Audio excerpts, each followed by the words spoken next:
We now come to our first example that shows the true power of tangent measures, Marstrand's theorem.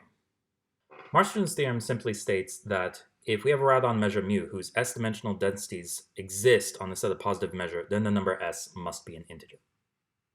So the proof of this theorem is basically the Inception movie of mathematical proofs.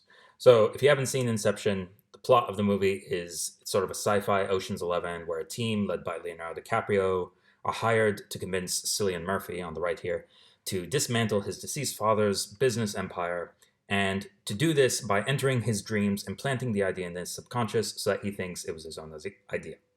But in order to make the idea really stick in the subconscious, they need to go down not just into his dreams, but they need to go 3 levels down into a dream of a dream of a dream. Then things go crazy and they need to go down to more dreams, and it's not quite clear if the whole movie isn't just a dream, and etc. It's okay. I'm not saying I like this movie or that you should go see it, and nor am I denying that a 15-year-old probably could have come up with this idea, but it's a cool idea. And the proof of Marstrand's theorem is going to follow a similar narrative to this movie. So the proof of the theorem, in order to prove the theorem, we're going to need to go into a measure, within a measure, within a measure. So recall from an earlier video, we discussed how at almost every point of a measure where the lower and upper densities were positive and finite, the tangent measures were L4's regular, in the sense that if nu was a tangent measure at one of these points, then the nu measure of any ball was at most some constant c times the radius to the power s, and was at least the same constant c times the radius to the s, but also times some constant t of a that was equal to the ratio of the lower and upper densities at the point a. However, if the densities exist at a point A, then that means that these lower and upper densities are actually equal to each other, and that implies this constant t of A is equal to 1. And then in that case, we get that the new measure of bxr is at least cr to the s and is at least c times r to the s and is at most cr to the s, which implies that it's actually equal to a constant times the radius to the power s. And that implies that at almost every point where the s-dimensional densities exist, the tangent measures at that point are s-uniform measures, where we discussed uniform measures in a previous video. So, thus, in the proof of Marstrand's theorem, if the s densities of a measure exist, then it has a tangent measure that is s-uniform. So then it just suffices to show that s-uniforms only exist when s is an integer. So to prove the previous theorem, we're going to use the following lemma, which we'll use later on in the course as well. So if we have a s-uniform measure mu in some Euclidean space Rn, whose support is not equal to all of Rn, then it has a s-uniform tangent measure of a tangent measure supported in a smaller dimensional subspace. So let's see how this lemma proves the previous theorem. So let's suppose we have a non-integer s that's bigger than 0, and we suppose that there is an s-uniform measure in some Euclidean space Rn. Now, because s is not an integer, that means that it's strictly less than n, and you can show that this implies that the support of mu is not equal to Rn. The reason for this is essentially that if the support of mu was all of Rn, then because mu is an s-uniform measure, that means that Rn would have to be s-dimensional, but Rn is clearly n-dimensional, so we get a contradiction. And I'll leave the details for you guys to figure out as the exercise.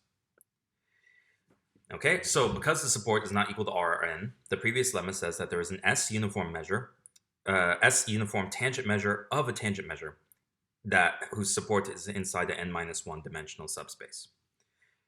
Okay, well then we just iterate. So that tangent measure then has a tangent measure of a tangent measure that is supported in a n-2 dimensional subspace, and so on and so forth. And we continue down until we show the existence of an s-uniform measure supported in a m-dimensional subspace with m strictly less than s. And it's possible to find such an m because s is not an integer.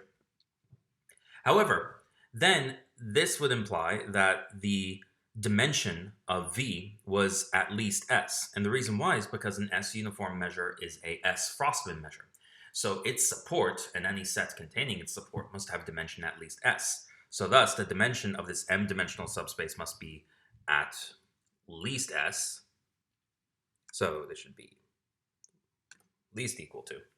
So the dimension of this m-dimensional space must be at least S, but S is strictly bigger than m, and we get a contradiction.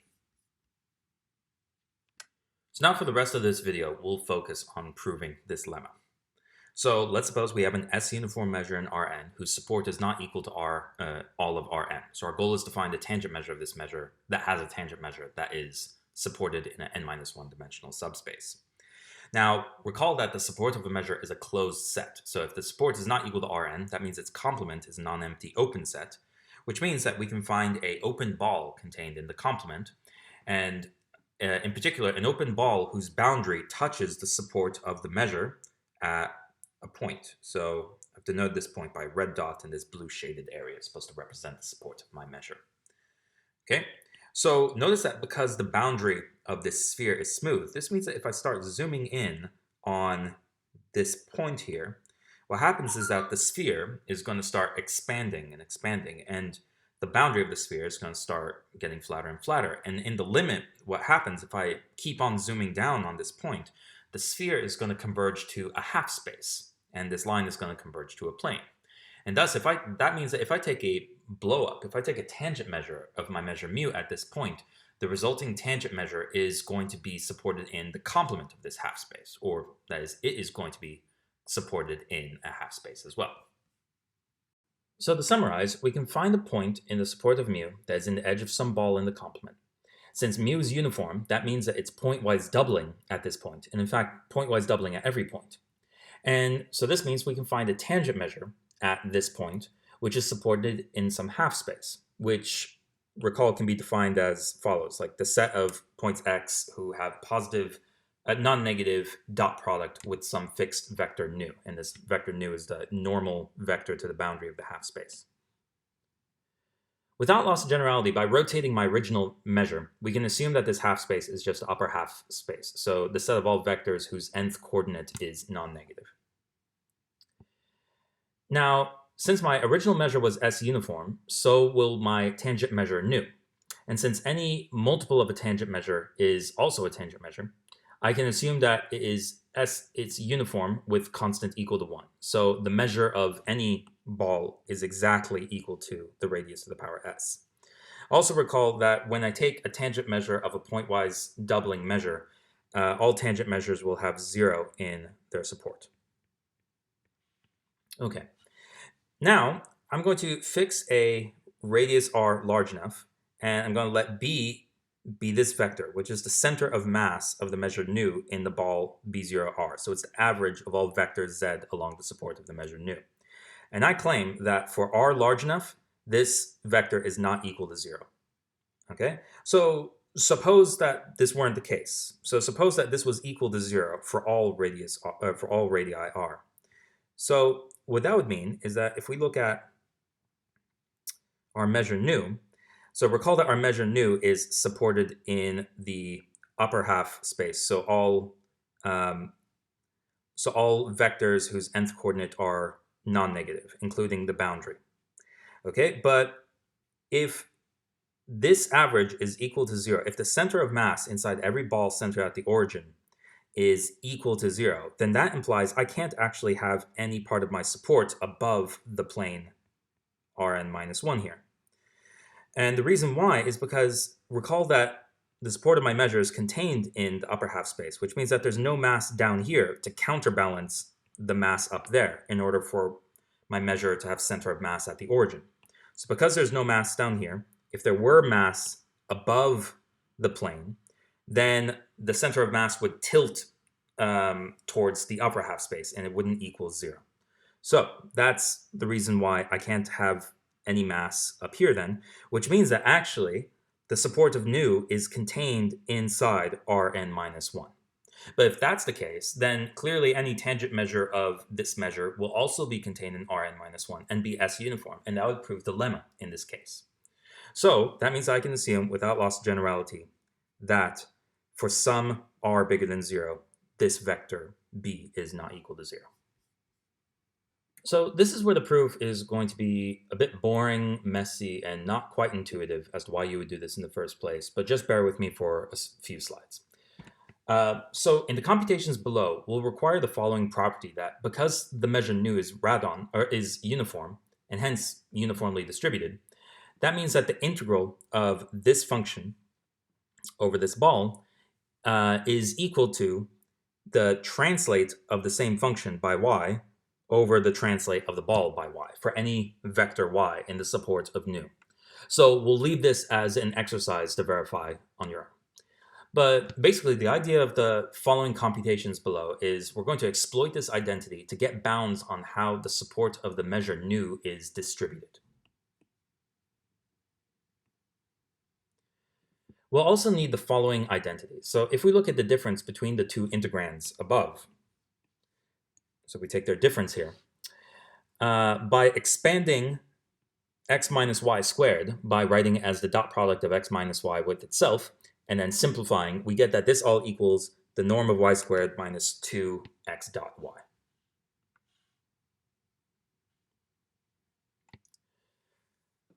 So recall that the vector b is the average of vectors x over the ball b0r with respect to nu. So if we look at the vector 2by, we can substitute the definition for b in and pull 2y into the integral, and we get that it's equal to this, the average integral of 2x dot y with respect to nu. Using the above identity, we can rewrite the integrand 2xy. So by solving this equation for 2xy, we can replace this integrand here with this expression. Now we split the integrand into 3 parts and integrate each of them separately. Now notice that since the norm of y squared is constant in this integral, that means that when we take its average, we just get norm y squared back. Also, recall that averaging means that so when we have this here, what that means is that we're dividing this integral by the measure of the ball center at 0 of radius r. But since nu is s uniform, that means that really we're dividing by r to the s. So that's why we pull the r to the s out here.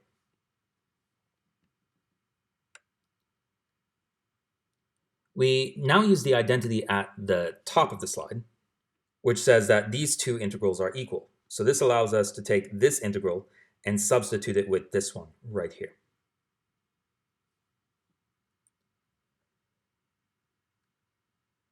Having done this, the two integrals now have the same integrand, but their domains are balls of radius r centered at y and centered at 0, respectively. Thus, if we take absolute values of each side of this equation and take the difference of these two integrals and use the triangle inequality, we get that 2by is at most y squared plus r to the minus s times the integral, the integral of the absolute value of r squared minus x minus y squared, so the integrand of these two integrals up here, but integrated over the symmetric difference of their two domains, so the symmetric difference of the ball center at 0 of radius r and the ball center at y of radius r. So now our goal is to try and get bounds on what this quantity is, and then that will give us bounds on what the dot product of y with this vector is, and then that will tell us something about how the vectors y in the support of nu are distributed. So here's the equation the inequality we established on the previous slide for reference. So for large radius r, the balls of radius r centered at 0 and y will overlap quite a bit, and the symmetric difference will be these two crescents here. By considering the points in those crescents separately, one can verify the following inequality, that the absolute value of the difference between r squared and x minus y squared is at most 3 times norm y times r. Now, applying this estimate to the above integrand up here, that means that the norm of 2by is at most norm y squared plus, so after simplifying, 3 norm y times r to the 1 minus s times the measure of the support of the integral, which is the measure of this symmetric difference. To bound the measure of the symmetric difference, which recall are these two crescents right here, we observe that the intersection of the two balls contains a ball center at 0 of radius r minus norm y, and is contained in a ball of radius r plus norm y. So the symmetric difference is at most the difference in measure of these two balls. And since the measure nu is uniform, the measures of these balls are just equal to their radii to the power s. And so we get this difference of r plus y to the s minus r minus y to the minus s. Now, by applying the mean value theorem, you can bound this difference here by a constant times the norm of y times r to the s minus 1. And then by simplifying this whole expression here, we get that absolute value of 2b dot y is at most a constant times the norm of y squared. So in summary, those computations establish that for any y in the support of nu inside this ball centered at 0 of radius r, and for r large enough, if b is the center of mass of nu inside this ball, then all such vectors y satisfy the following inequality. The dot product of b with y is at most some constant times the norm of y squared. But this means that inside this ball centered at 0 of radius r, the support of nu is trapped between two parabolas. So it's in this shaded region where these two parabolas intersect at the origin. And they both have sort of tangent plane at the origin equal to this red line. That's equal to the set of vectors that are orthogonal to the vector b. Thus, if we take one last tangent measure, lambda at the origin here, so notice that as I zoom in on the origin, the area between these two parabolas are getting flatter and flatter and flatter. So that means that if I take another tangent measure of nu at the origin, I get another S uniform measure lambda, whose support is now inside this plane, the set of vectors x that have dot product x equal to 0. And thus, I've found the tangent measure of nu, which is a tangent measure of our original measure mu. And so this tangent measure of a tangent measure is contained in a n-1 dimensional subspace. So to recap, if we were to bundle the whole argument for Marstrand's theorem into one long proof without separating it into different lemmas, this is how it would go. So we start with a measure whose densities existed on a set of positive measure.